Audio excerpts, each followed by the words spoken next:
Hi student, कैसे हैं आप। मैं doctor Shahnawaz Khan royal institute के यूट्यूब चैनल और ऐप पर आपका वेलकम करता हूं। आज से जो है मेरे जो इनऑर्गेनिक और फिजिकल वाले टॉपिक हैं उनके प्रीवियस ईयर के क्वेश्चंस अपन करने वाले हैं, क्योंकि एग्ज़ाम पास आ गए हैं। तो बहुत इजी जो है क्वेश्चन प्रीवियस ईयर में आए हुए हैं उनको अपन करने की कोशिश करते हैं। स्टार्ट करेंगे जो मैंने आपको बता रखा है, बेसिक केमिस्ट्री, फिर एटॉमिक स्ट्रक्चर, परमाणु संरचना, उसके बाद में जो है आवर्त सारणी है, रासायनिक बंध है, ऑक्सीकरण अपचयन है। जब ये सीरीज पूरी हो जाएगी उसके बाद रासायनिक साम्य है, आयनिक साम्य है, रासायनिक बल गतिकीय है, अम्ल क्षार है, और उसके बाद में जो है हम डी ब्लॉक, एफ ब्लॉक और उनकी अपन बात करेंगे, और कोऑर्डिनेशन केमिस्ट्री, उपसर्ग संयोजक यौगिकों की बात करेंगे, और धातुक्रम की बात करेंगे, एस ब्लॉक की बात करेंगे। तो ये सारी चीज़ों की बात करेंगे। उसके बाद जब एक बार ये सारे लेसन फिनिश हो जाएंगे फटाफट, क्योंकि बहुत कम क्वेश्चन है, ज़्यादा क्वेश्चन नहीं है, देन उसके बाद में अपन जो है हमारे पी ब्लॉक है, इलेक्ट्रोकेमिस्ट्री है, उनकी अपन बात करेंगे, सॉलिड है, सॉल्यूशन है, उनकी अपन बात करेंगे। तो सबसे पहले जो पिलर है हमारा बेसिक केमिस्ट्री, उसकी अपन बात कर लेते हैं, ठीक है। तो स्टार्ट करते हैं बेसिक केमिस्ट्री से। बहुत इंपॉर्टेंट जो चैप्टर है हमारा, मैं इंपॉर्टेंट इसलिए बोलता हूँ बेटा बेसिक केमिस्ट्री को, क्योंकि बेसिक केमिस्ट्री जो है वो आपके फिजिकल के अंदर जितने भी लेसन हैं हर जगह इसका कहीं ना कहीं रोल है। बेसिक केमिस्ट्री में दो चीज़ें आपको बहुत ज़रूरी जानना है, एक तो मोल कॉन्सेप्ट, मोल अवधारणा, और दूसरा जो है आपको ये जानना है कि जो स्टाइकोमेट्री, रस समीकरण मिति होती है, उससे क्वेश्चन को कैसे हल किया जाता है। इन दोनों को सबसे पहले पक्का करो, क्योंकि आप अभी देखेंगे जितने भी प्रीवियस ईयर के क्वेश्चन हैं सारे के सारे जो हैं वो इसी पर आधारित है, इसी से रिलेटेड हैं। तो मैं आपको बताऊं कि मोल तो आप जानते ही हैं, सिंपली मैं यहाँ बात कर रहा हूँ मोल की। मोल से जो रास्ता या मैप बनाया था मैंने, आप वॉल्यूम निकाल सकते हो, ठीक है। डिटेल में भी मैं बताऊंगा, पहले एक बार मैं आपको थोड़ी सी थ्योरी बता देता हूँ, छोटा सा रैपिड रिवीजन जिसको कहते हैं। उसके बाद अपन क्वेश्चन करना शुरू करेंगे। मास जो है वो आपके पास हो जाएगा, तो मास का ध्यान रखें। मास कैसे, ग्राम में वैल्यू दे रखी हो, ग्राम में मात्रा दे रखी हो, तो आप मास में, मोल में उसको परिवर्तित कर सकते हैं। और पार्टिकल एवोगाद्रो नंबर के बराबर कितना होता है भाई, 6.023 इंटू 10⁻23। ये Na लिखते हैं अपन, एवोगाद्रो नंबर लिखते हैं, तो एवोगाद्रो नंबर के बराबर ही होगा। क्लियर हो गई बात, ठीक है। तो इसके आधार पर अपन क्वेश्चन करेंगे, ठीक है। जो मोल है या मोल डे अभी आने वाला है 23 अक्टूबर को, जो है वो मोल डे है, ये सेलिब्रेशन चल रहा है, ये आपको पता है 6.023 इंटू 10⁻23 एवोगाद्रो नंबर है। ये जान है मोल कॉन्सेप्ट की या मोल की, तो ये हमारे लिए इंपॉर्टेंट है, ध्यान रखें, ठीक है। क्योंकि मोल पढ़ रहे हैं तो 23 अक्टूबर 2020 अब जो आने वाला है उसमें आपको मोल डे पता चलेगा। तो मोल डे सेलिब्रेशन कर लेते हैं अभी से ही, क्योंकि फिर बाद में मैं क्वेश्चन अपन जो है वो क्लासरूम में करें या यूट्यूब चैनल पे मिलते हैं तो डिटेल में पढ़ाएंगे, तब अपन उसकी बात करेंगे। क्लियर। अब स्टार्ट करते हैं, पहले एक थोड़ी छोटी सी थ्योरी कर लेते हैं। दो चीज़ बहुत इंपॉर्टेंट है जो मैं अभी आपको बता रहा हूँ, एक तो मोल कॉन्सेप्ट, ठीक है, मोल अवधारणा को जल्दी से देख लेते हैं, और रस समीकरण मिति, स्टाइकोमेट्री को जल्दी से देख लेते हैं, ठीक है।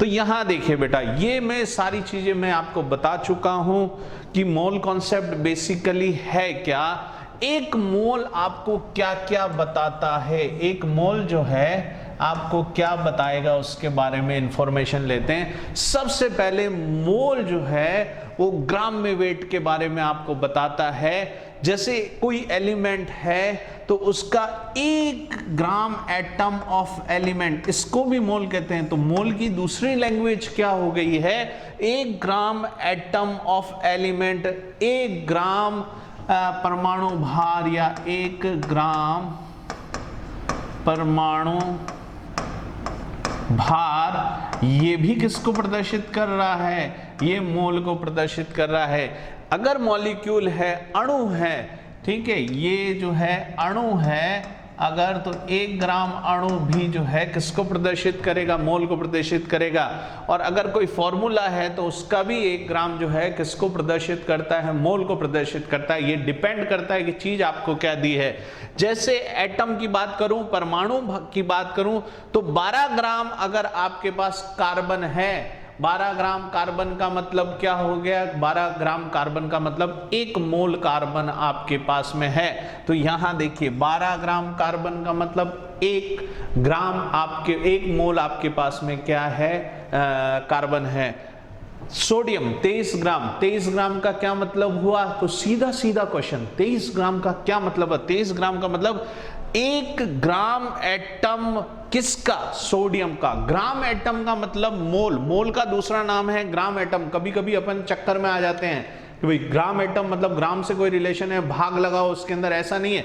जब 1 ग्राम एटम, 1 ग्राम परमाणु लिख दिया है, इसका मतलब वो मोल ही कह रहा है। तो ये आप क्या, सोडियम के लिए 23 ग्राम सोडियम मतलब 1 ग्राम परमाणु सोडियम का हो गया, मतलब मोल हो गया है। इसके बारे में, इसके बाद अपन जो बात कर रहे हैं 1 ग्राम अणु की बात करेंगे। 1 ग्राम अणु का मतलब क्या हो गया बेटा, अगर अणु के रूप में कोई है, जैसे H2O, CO2 और ये दोनों ICR और जेट के फेवरेट है। कौन कौन, एक तो CO2 और एक H2O, ठीक है, ये ध्यान रखें। इसका 44 ग्राम जो है वो किसके बराबर है, 1 मोल के।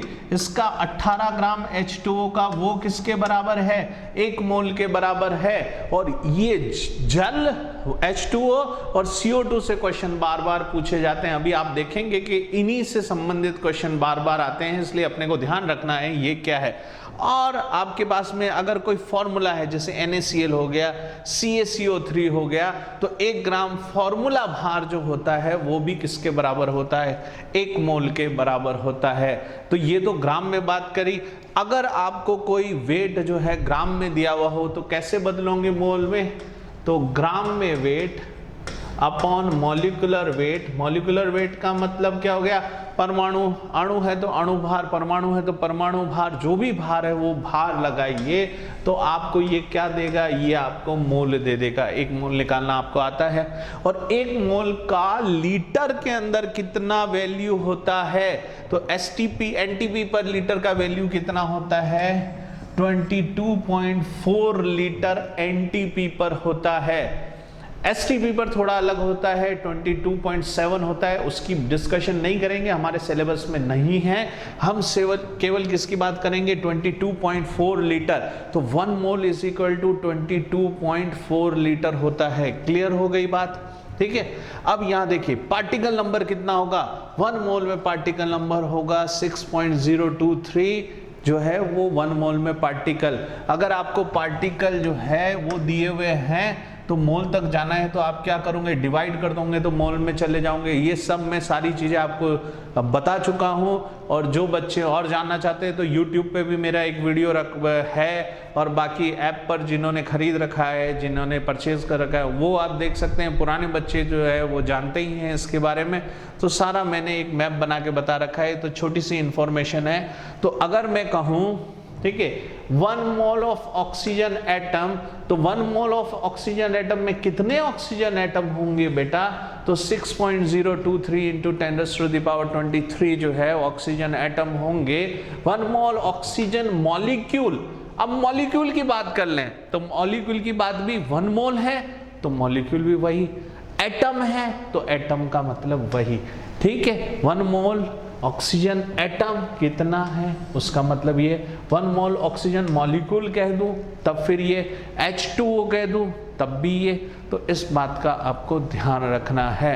ये तो थी मोल की बात। इस पे आधारित क्वेश्चन अपन करेंगे, मोल पे आधारित क्वेश्चन, ठीक है, जो एग्जाम में पुराने आए हुए। एक स्टाइकोमेट्री, रस समीकरण मिति को और देख लेते हैं। तो स्टाइकोमेट्री को अपन देखते हैं, यहाँ करने की कोशिश करते हैं स्टाइकोमेट्री को।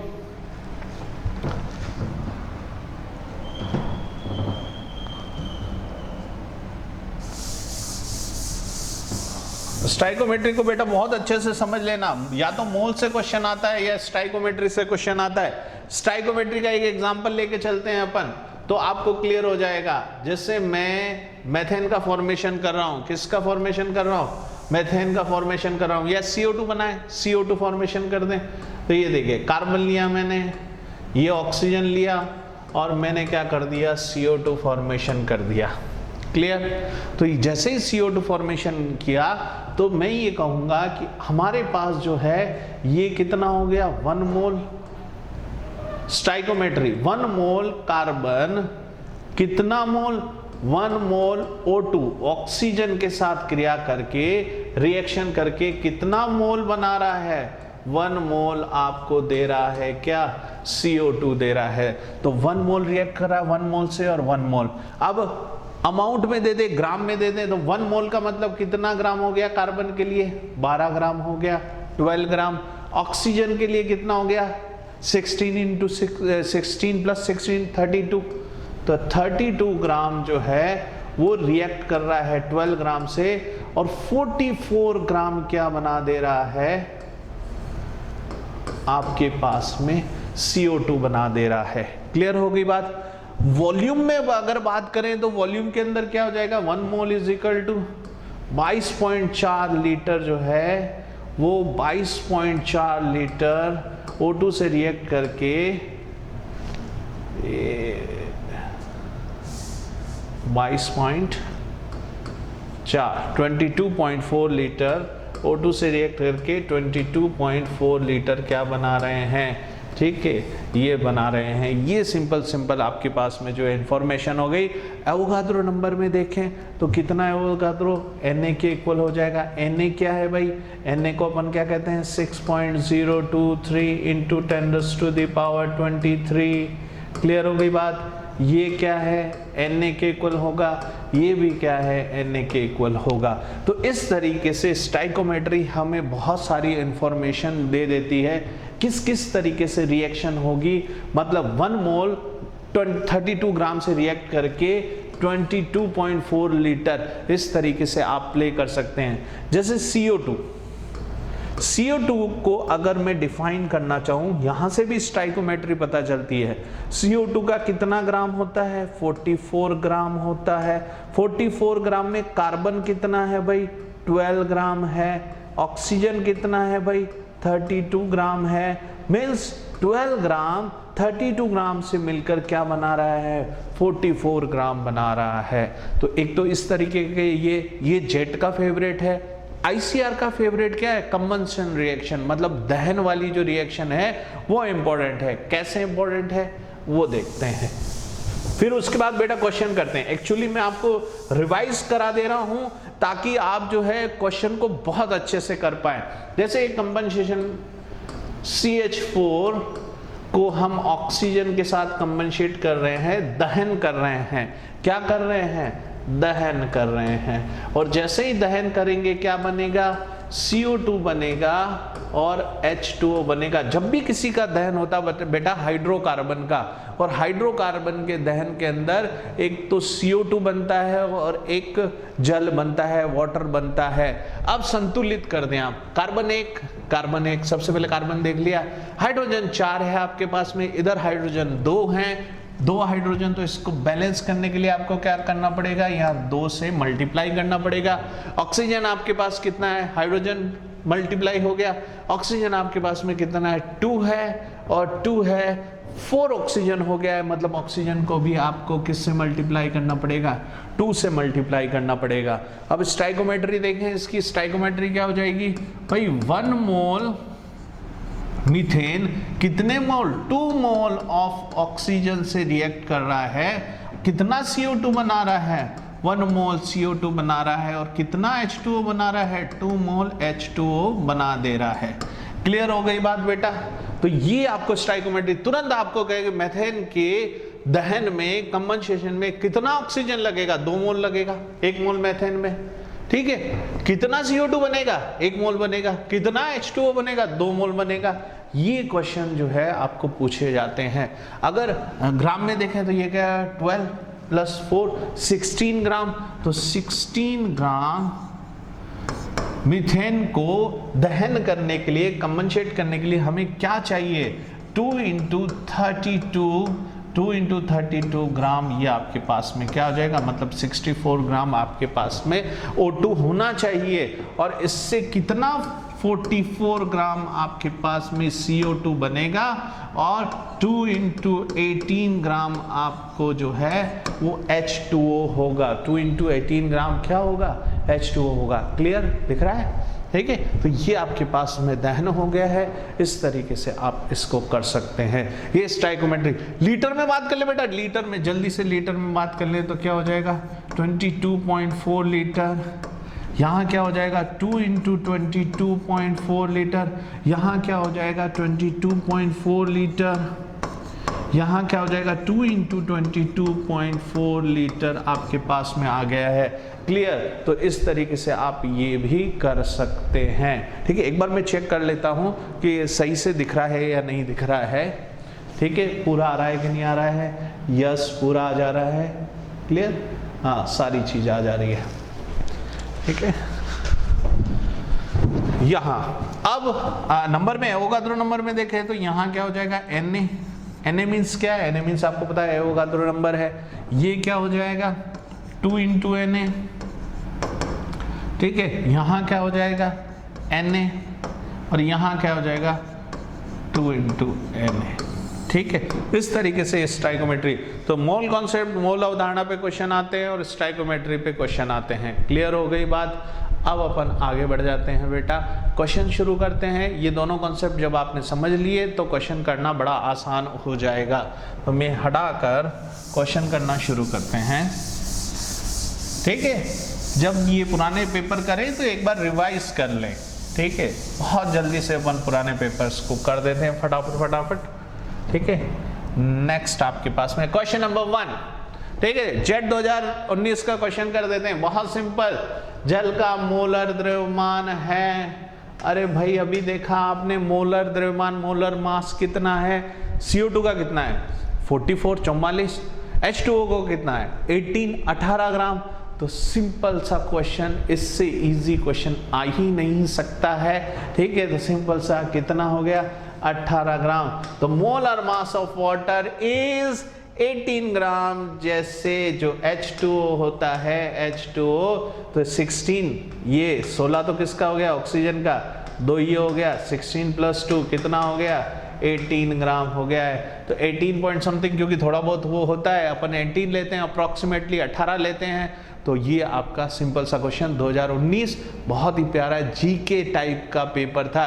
जेट का पेपर को मैं जीके पेपर बोलता हूँ क्योंकि केमिस्ट्री का पेपर बहुत इजी आता है जेट का। ICR BHU आपकी परीक्षा जरूर लेता है, लेकिन जेट तो अगर आपने एक बार सिलेबस कर लिया है तो कॉन्फिडेंस में रहें बिल्कुल अच्छे से। रॉयल के स्टूडेंट कर पाएंगे, जो नए स्टूडेंट है, ठीक है, वो अपना कॉन्फिडेंस बनाए। हमारे वीडियो लेक्चर देखते रहे या कहीं पर भी आप पढ़े हैं तो रिवाइज जरूर करें, प्रैक्टिस करें, तो आपको समझ में आ जाएगा।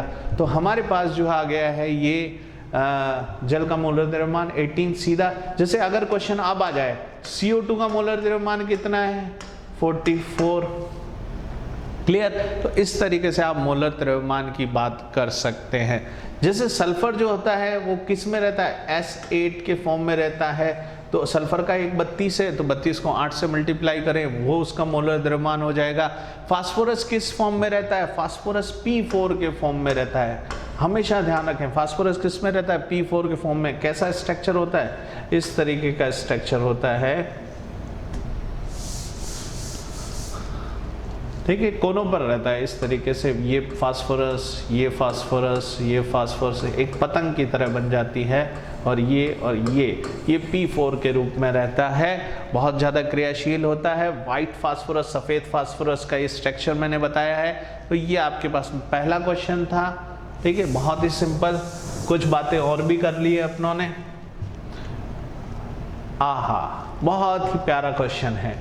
1 विलियन में एक पदार्थ A के 2 ग्राम को 18 ग्राम जल में मिलाकर तैयार किया गया है, तो विलय के द्रव्यमान की प्रतिशतता बताइए। कितना सिंपल सा है बेटा, ठीक है। इसको थोड़ा सा छोटा करके इधर कर लेते हैं ताकि अपन कर पाए, ठीक है, क्या करना है, ए solution in prepared by adding 2 gram of substance, underline करते चलो, क्या है 2 ग्राम ऑफ सब्सटेंस है, किसमें डिसॉल्व किया है, जो सॉल्यूट है आपके पास 2 ग्राम है और सॉल्वेंट जो है वो 18 ग्राम है, आपको मास परसेंटेज निकालना है। परसेंटेज कितना होता है बेटा, जितने नंबर आपके आते हैं वो टोटल नंबर के अंदर, टोटल नंबर से डिवाइड करते हैं और 100 से मल्टीप्लाई कर दो, तो आपके पास में ए कितना है, ए आपके पास में जो है वो 2 ग्राम है, आपके पास में जो 18 ग्राम क्या है, वाटर है, तो आपने वाटर में इसको डिसॉल्व किया है, वो कितना है 18 ग्राम, टोटल कितना हो गया, मतलब आपके पास 20 ग्राम जो है वो टोटल हो गया है। तो आप परसेंटेज निकाल लो ए का, बहुत सिंपल है, 2/20, ये तो हो गया आपका नॉर्मल चीज, परसेंटेज निकालने के लिए ये आपका हो गया है 100, तो ये सिंपल W/W परसेंटेज आपका निकाल दिया। भार प्रतिशत कितना हो जाएगा बेटा, ये रहा 10, ये कट गया तो आंसर आपका आ गया 10%। ठीक है, क्लियर, तो 10%, इससे सिंपल क्वेश्चन 2000 ICR 2019 का क्वेश्चन है बेटा, बहुत सिंपल क्वेश्चन आते हैं, ये आपका आंसर हो गया है 10%, 10%। क्लियर हो गई बात, आगे बढ़े। ठीक है, क्वेश्चन सिंपल है। W/V भी कभी कभी पूछ सकता है, W/V, ठीक है, नॉर्मलता, मोलरता, फॉर्मलता, ये सारी चीजें पढ़ चुके हैं अपन, तो नॉर्मलता, मोललता और मोलरता, ये 3 चीज आपको पढ़नी है बहुत अच्छे से। मोलरता, ठीक है, मोलेरिटी, नॉर्मेलिटी, इसमें आता है वॉल्यूम, ये होते हैं W/V।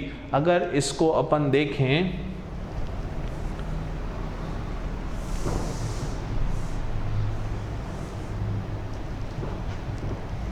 ये आपको ध्यान रखना है कि सांद्रता या कंसंट्रेशन की मैं बात करूं, किसकी बात करूं, सांद्रता की, सांद्रता या कंसंट्रेशन की मैं बात करूं, तो ये 2 तरीके से अपन इसको कैलकुलेट करते हैं। एक तरीका तो बेटा होता है W/V वाला, ग्राम अपॉन आयतन वाला तरीका, और दूसरा तरीका होता है W/W वाला तरीका।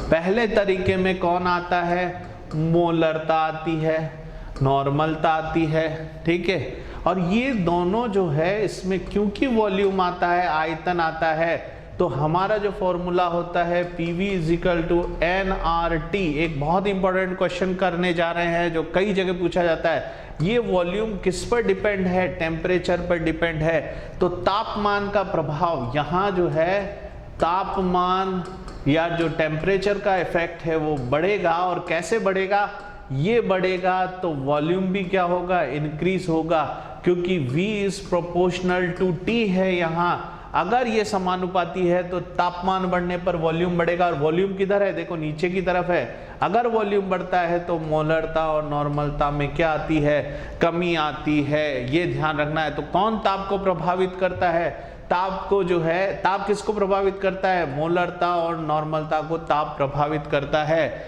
लेकिन अगर बात करें अपन किसकी, W/W की बात करें, इसमें कौन आ गया, स्मॉल m, मोललता, मोलेलिटी की अगर बात करें तो उस पर ताप का प्रभाव, यहाँ वॉल्यूम है ही नहीं तो ताप का प्रभाव नहीं पड़ता। और कौन है, मोल प्रभाज X जिसको बोलते हैं, उस पर ताप का प्रभाव नहीं पड़ता है। तो इन दोनों पर टेम्परेचर का कोई इफेक्ट नहीं है, लेकिन यहाँ टेम्परेचर का प्रभाव पड़ता है। ये एक बहुत ही फेमस क्वेश्चन है, ICR में कई बार आ चुका है, सॉल्यूशन में और करेंगे अपन, लेकिन जब बात चली यहाँ पे तो मैंने आपको ये कुछ एक्स्ट्रा इंफॉर्मेशन दी है। क्लियर हो गई बात बेटा। नेक्स्ट क्वेश्चन पे चलते हैं अपन। नेक्स्ट क्वेश्चन, आहा, देखो ये क्वेश्चन अपन पहले भी कर चुके हैं, ठीक है। क्या है भाई, CO2 में कितने मोल होंगे जब 16 ग्राम O2 हो, what is the number of moles of CO2 which contain 16 gram of O2। किस पर आधारित है क्वेश्चन? रस समीकरण मिति पर आधारित है। इस बात का ध्यान रखना है। रस समीकरण मिति पर कैसे आधारित है? तो ये देखिए, इसको अपन छोटा करके और इसको साइड में कर देते हैं, ठीक है, और फिर अपन करने की कोशिश करते हैं।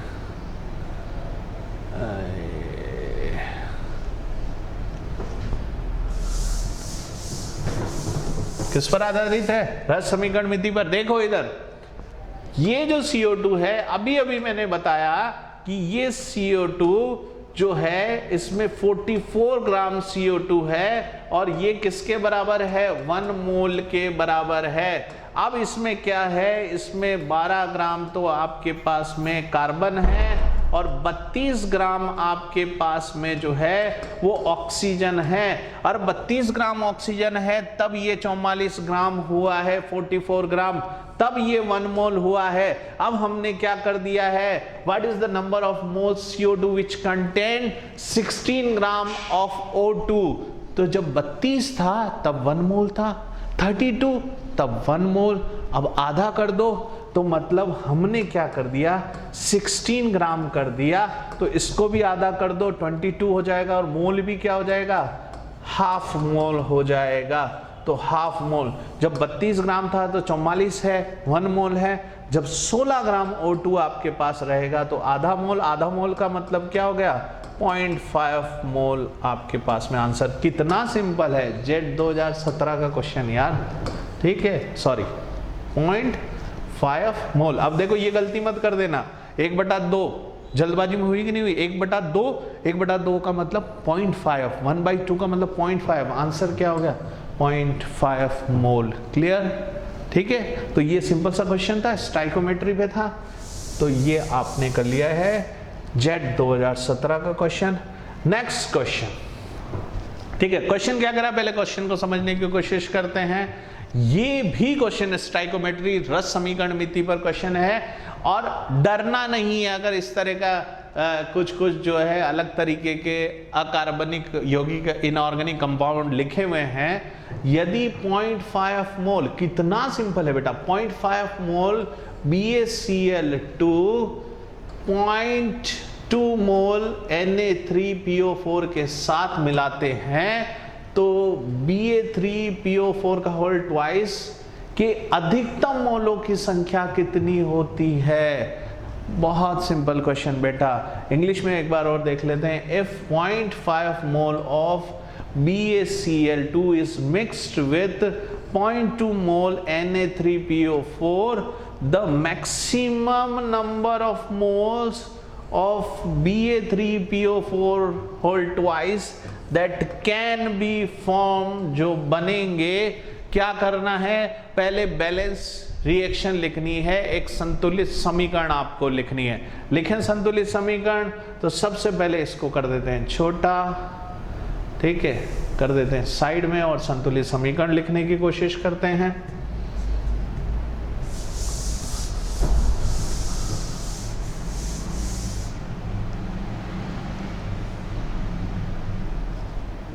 ठीक है, देखिए सबसे पहले क्या है आपके पास में? BaCl2 किससे रिएक्ट कर रहा है बेटा? वो रिएक्ट कर रहा है Na3PO4 से रिएक्ट कर रहा है। क्या बना रहा है बेटा? वो बना रहा है Ba3, ठीक है, और बना रहा है आपके पास साथ में PO4 का होल ट्वाइस और फिर बना रहा है NaCl। क्या बना रहा है? NaCl बना रहा है। तो ये आपके पास में पूरी इक्वेशन हो गई। यहां से लिख देता हूं ताकि आपको दिखाई दे, क्योंकि उधर जाने पर दिखने का संभावना कम हो गई है। BaCl2 Na3PO4, तो ये आपका देखिए BaCl2 Na3PO4 के साथ में रिएक्ट कर रहा है और क्या बना रहा है भाई? Ba3। ये सब क्वेश्चन ने लिख रखा है, आपको कुछ भी नहीं करना है, बड़ा मजे से क्वेश्चन सॉर्ट आउट हो जाएगा। और NaCl ये आपका बन जा रहा है,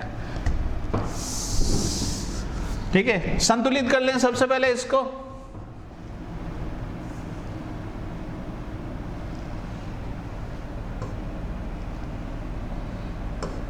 ये बी, संतुलित कर लें। सबसे पहले देखें Ba कितना है, इधर देखिए Ba 3 है, इधर Ba 1 है, तो सबसे पहले इसको 3 करो बेटा, ठीक है।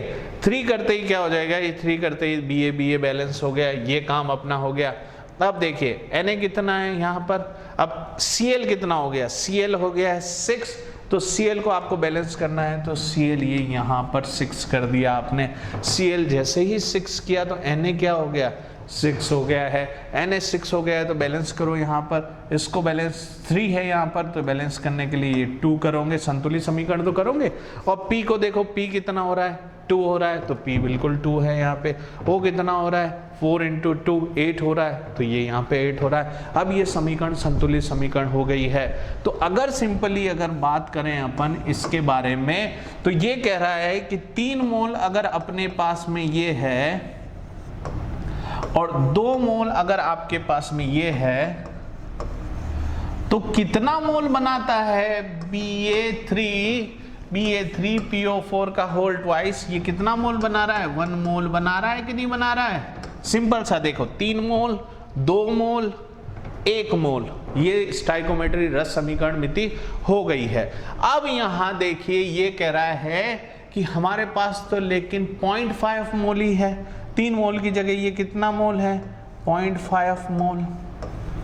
बहुत सिंपल मैथमेटिक्स का क्वेश्चन की तरह है, 3 मोल की जगह कितना है, 0.5 मोल है। यहाँ देखिए ये 0.2 मोल है, ये हमारे पास कम हो गया है, कितना हो गया है,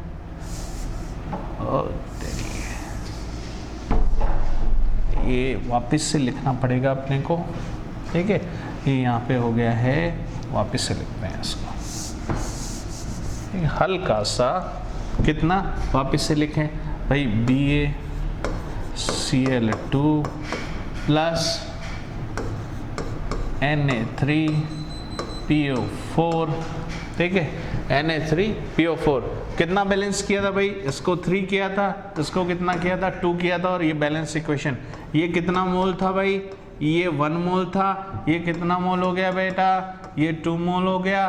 कितना मोल बनाया इसने, 1 मोल बनाया। लेकिन हमारी जो संभावना क्या है कि यहाँ तो हमारे पास 0.5 मोल ही है, यहाँ हमारे पास 0.2 मोल ही है, और ये पूछ रहा है कि जब ये सब है तो हमारा ये कितना बनेगा।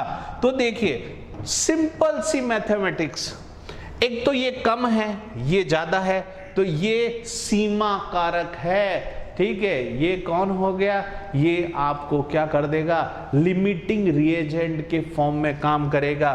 तो ये भाई जो है ये क्या है, ये सीमा कारक हो गया है, ठीक है। लेकिन सीमा कारक का फंडा पूरी तरह से लगाने की जरूरत नहीं है, क्योंकि यहाँ सीधा सीधा पता चल रहा है 2 मोल से 1 मोल बन रहा है, 2 मोल से 1 मोल बन रहा है, तो 0.2 मोल से कितना बनेगा, सिंपल सी बात है, 2 से 1 बन रहा है तो 0.2 से 0.1 मोल बनेगा। और आपको बस इतना ढूंढना है कि सीमा कारक, अगर ये सीमा कारक होता तो इसकी तरीके से अपन बात करते।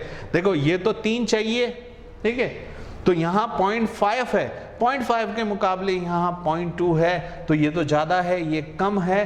क्योंकि अगर यहाँ 0.3 होता तब अपन कहते कि ये इक्वल है, दोनों बराबर है, तब भी फिर 0.1 ही बनता। तो सीमा कारक ये हो गया है, इसके ज़्यादा होने से काम नहीं चलेगा। जो कम होता है, जब अपन चाय बनाते हैं तो चाय दूध अपने पास कितना भी हो, लेकिन पत्ती के हिसाब से जो है ये देखा जाता है कि चाय कितनी बनाएंगे, या चाय की पत्ती आपके पास बहुत है, शक्कर आपके पास बहुत है, लेकिन दूध अगर आपके पास कम है तो उतने कप ही चाय बनेगी जितना दूध है। तो यहाँ ये सीमा कारक है, तो दूध वहाँ सीमा कारक की तरह काम करता है, लिमिटिंग फैक्टर की तरह काम कर रहा है, तो ये लिमिटिंग फैक्टर हो गया। इसको ध्यान में रखना पड़ेगा अपने को। तो 2 मोल से 1 मोल बन रहा था, तो 0.2 मोल से कितना मोल बनेगा, 0.1 मोल बनेगा। तो आंसर अपना क्या हो जाएगा, आपके पास में 0.1 मोल। 4th आंसर आपका जो है सही है। ये आपने कर लिया है BHU 2015। तो आप देख रहे होंगे क्वेश्चन किस पे आ रहे हैं, मूल अवधारणा पे आ रहे हैं या फिर स्टाइकोमेट्री रस समीकरण मिति पे आ रहे हैं। इन दोनों को तो अपन को परफेक्ट करना ही करना है। नेक्स्ट क्वेश्चन देखते हैं।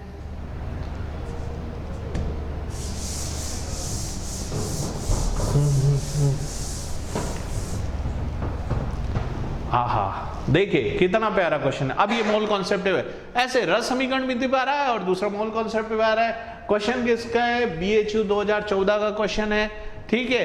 क्वेश्चन क्या कह रहा है? क्वेश्चन कह रहा है 18 मिलीलीटर जल में कुल इलेक्ट्रॉनों की संख्या है, the total number of electron present in 18 ml of water. जल के लिए एक बात ध्यान रख लीजिए कि जल जो है उसका घनत्व 1 होता है। घनत्व 1 होने का मतलब क्या हो गया? डेंसिटी 1 होने का मतलब 1 ml जो होगा वो 1 ग्राम के बराबर होगा। अब बच्चे क्या गलती करते हैं, जैसे ही ml देखा तो 22.4 का इसमें भाग लगा देंगे। जल के केस में ऐसा नहीं करना है, इसको ग्राम में बदल देना है तुरंत। तो मतलब 18 ml का क्या मतलब हो गया भाई? 18 ml का मतलब 18 ग्राम आपके पास में जल है। अब आप यहां से क्वेश्चन को कर सकते हैं। 18 ग्राम तो आपको मैंने रास्ता बताया हुआ है कि कोई भी चीज अगर आपके पास में ग्राम में है तो उसमें अणुभार मॉलिक्यूलर वेट का भाग लगाएं आप, तो उससे कहां चले जाएंगे आप? उससे आप मोल के पास चले जाएंगे। और इसने पूछा है नंबर कहां आता है? एवोगाद्रो के इधर, तो उसको फिर एवोगाद्रो संख्या से गुणा करेंगे, एवोगाद्रो नंबर से गुणा करेंगे तो नंबर तक चले जाएंगे। तो आप यहां खड़े हैं, अभी आपको आना कहां है? यहां मोल पर आना है। तो सबसे पहले मोल पर आ जाते हैं बेटा। क्या करें? 18 ग्राम के अंदर किसका भाग लगाएंगे? जल का अणुभार कितना होता है? जल का अणुभार कितना है बेटा? 18 ग्राम। अभी बात की पहले क्वेश्चन के अंदर, तो देखिए जल और CO2 फेवरेट है, ठीक है, जेट के और BHU के ICR के फेवरेट है। तो 18 ग्राम मतलब कितना हो गया? 1 मोल हो गया। 1 मोल में H2O के अणुओं की संख्या कितनी हो गई? Na के बराबर, एवोगाद्रो के बराबर, वो कितना होता है? 6.023 इंटू 10⁻23। इतने तो आपके पास जल के अणु हो गए हैं। तो जल के अणु कितने हो गए आपके पास में? 6.023 इंटू 10⁻23। ये तो जल के अणु हो गए हैं H2O मॉलिक्यूल।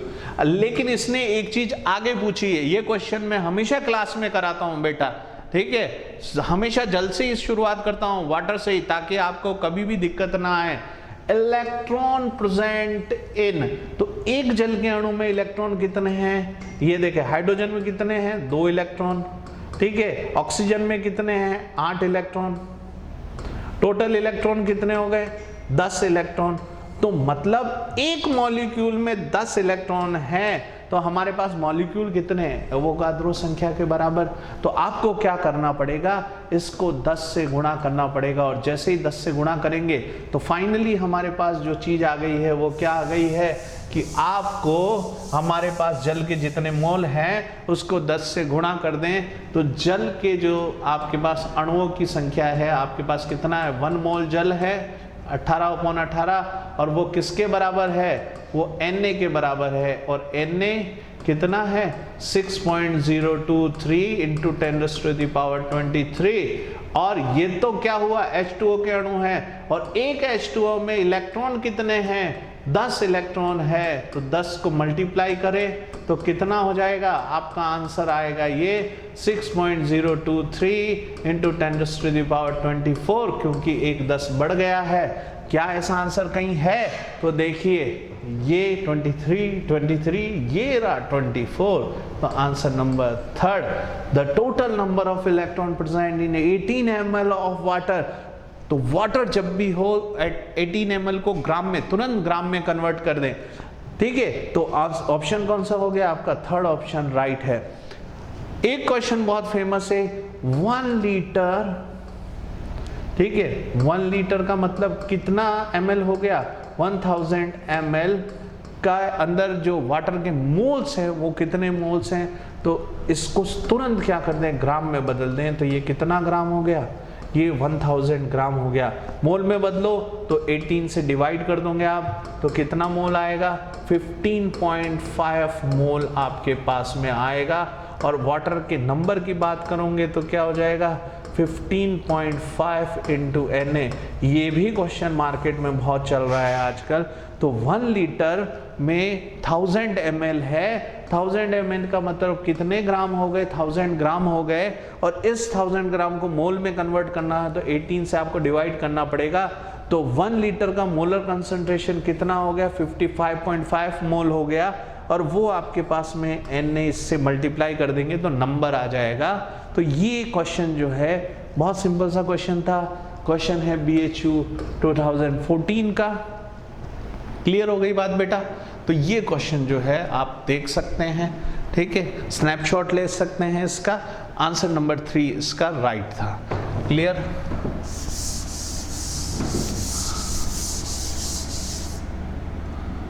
नेक्स्ट क्वेश्चन, ठीक है।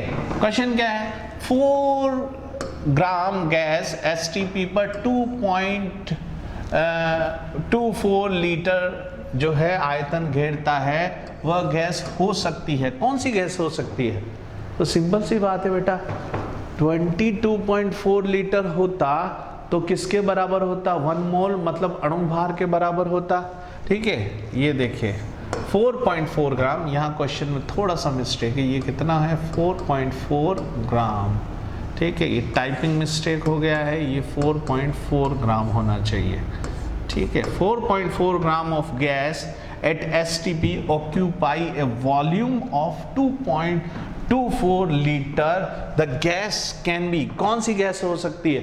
अरे सिंपल सी बात है भाई, 22.4 लीटर मतलब होता आपके पास में जो है 1 मोल, ये तो अपन जानते हैं। और वो किसके बराबर होता, अणुभार के बराबर होता। किसके बराबर होता, अणुभार, जिसको हम कहते हैं मॉलिक्यूलर वेट के इक्वल होता।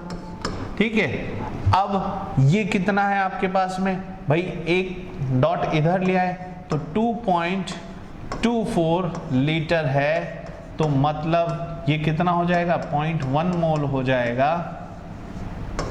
और ये कितना, ये जो अणुभार होगा कितना बता रहे हैं, ये देखिए 2.24 का मतलब कितना बता रहे हैं, 44 ग्राम। कितना बता रहे हैं, 4.4 ग्राम, 44 नहीं, 4.4 ग्राम। तो यहाँ लिख दें 4.4 ग्राम, मतलब ये 0.1 होने पर 4.4 है। तो अगर इसका जो वॉल्यूम है, आयतन है, वो 22.4 होता तो ये कितना अणुभार होता है इसका, 44 ग्राम इसका अणुभार होता।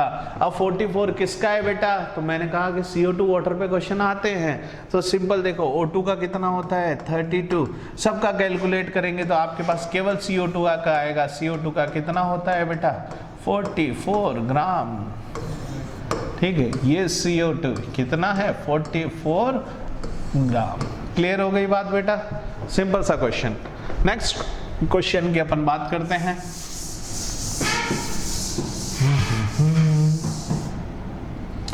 बहुत इजी क्वेश्चन। आज पिछले साल जेट में 2 क्वेश्चन थे पिछले साल। ठीक है, बड़ी भारी लेसन है ये। ठीक है, जेट में 2 क्वेश्चन थे और दूसरा क्वेश्चन चौंका देने वाला क्वेश्चन था। ये क्वेश्चन हमने क्लास के अंदर केवल जो साइंटिस्ट के नाम लिखाते हैं कि भाई ठीक है इसको लिखिए। ठीक है, इस क्वेश्चन से ये सीख मिलती है कि आपको जो क्लास में लिखाया है वो सारा के सारा याद करना है। ठीक है, इंपॉर्टेंट तो ठीक है, जो इंपॉर्टेंट है वो तो पूछा ही पूछा उसने, लेकिन इंपॉर्टेंट के साथ में कुछ ऐसी चीज भी पूछ ली जो रैंक बूस्टर होती है, रैंक को बढ़ाती है। और उसमें से उसने छोटी सी चीज ये पूछ ली कि गुणित अनुपात का नियम किसने दिया। किसने दिया था भाई, the law of multiple proportion was given by, तो आंसर इसका है जॉन डाल्टन। जॉन डाल्टन ने दिया था। लेवोजियर ने क्या दिया था, लेवोजियर ने जो है मास कंजर्वेशन दिया था। देन गैलुसेक ने जो है गैस लॉ दिया था प्रेशर के लिए। देन एवोगाड्रो ने जो है मोल कॉन्सेप्ट दिया था।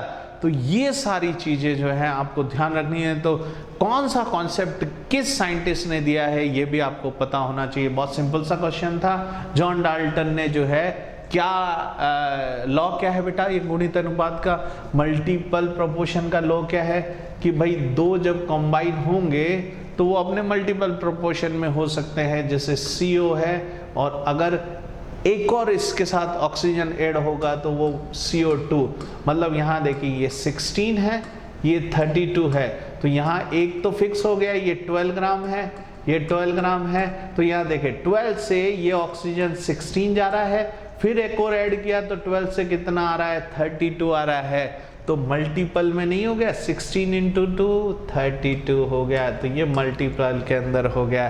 तो ये मल्टीप्लिकेशन या गुणित अनुपात का नियम कहते हैं, it is given by John Dalton. तो ये क्वेश्चन जो पुराने कुछ क्वेश्चन थे जो हमने किए, जेट, ICR और BHU के, इस तरीके के क्वेश्चन आते हैं।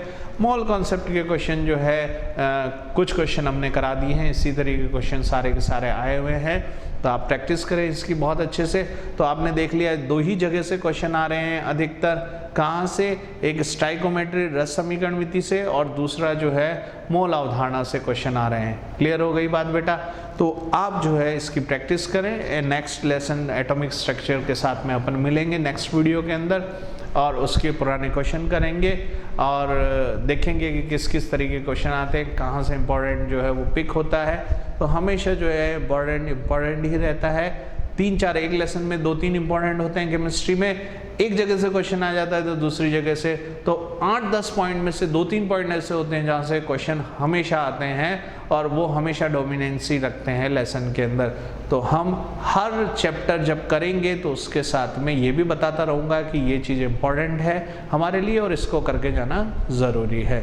चलिए, तो मेहनत करते रहें, हार्ड वर्क करते रहें, रॉयल इंस्टीट्यूट के YouTube चैनल को देखते रहें। अगर आपको ये वीडियो पसंद आया और आपको कुछ फेवरेबल लगता है, आपको कुछ हेल्प करेगा, तो लाइक करें, कमेंट भी करें कि सर आपको ये इम्प्रूव करना है या आप अच्छा पढ़ा रहे हैं, नहीं पढ़ा रहे हैं, जो भी है कमेंट करें, ताकि अगर कमी है तो हम सुधारें, नहीं है तो थोड़ा अपने आप को भी तो मोटिवेट करें। हम आपको मोटिवेट करें तो आप भी तो हमको मोटिवेट करो यार, ठीक है? सब्सक्राइब करें, बेल आइकन बजाएं, ताकि घंटी बजती रहे, घंटी बजती रहेगी तो विकास होता रहेगा।